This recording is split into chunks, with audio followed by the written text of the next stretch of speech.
This is what will be seen above Parliament Square on Saturday. A giant balloon mocking the mayor, like the one of Donald Trump, flown during the US president's visit.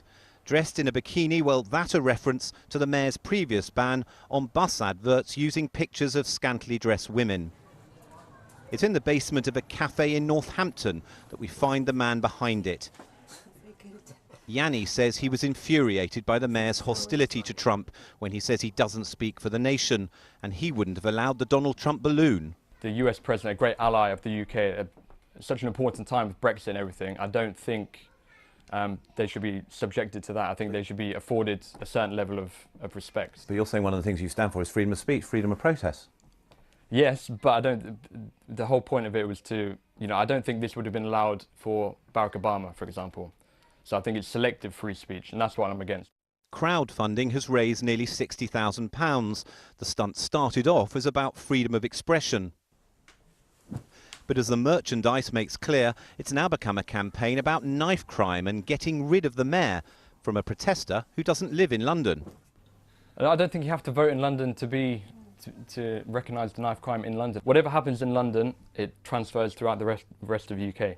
So it does need to be stopped. He's drawn approval on social media from figures like Katie Hopkins, but denies his motivation is primarily political and that he's on the hard right.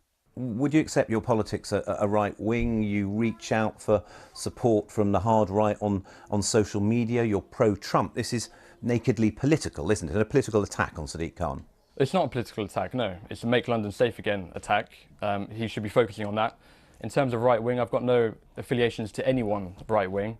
This has gathered support from the left and the right and the mainstream. But on his previous Twitter account, now closed down, there were some comments which some see as anti-Semitic.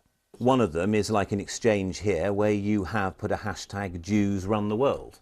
Are you appearing to have anti-Semitic views here? No, not at all. That was actually a compliment to the Jewish community. Look, every race or every group is known for something. Jews are known for being very good businessmen. It's a compliment. They disproportionately run a large amount of the media, to their actual ethnic, to their group size. But you know what these tropes are seen as? They're seen as part of whatever, saying that the Jews are part of a great big conspiracy, and that is a classic form of anti-Semitism.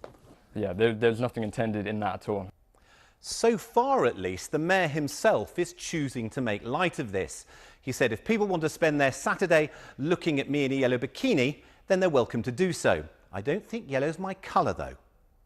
But one Labour MP was claiming today that this is linked to far-right extremists, something the organisers deny.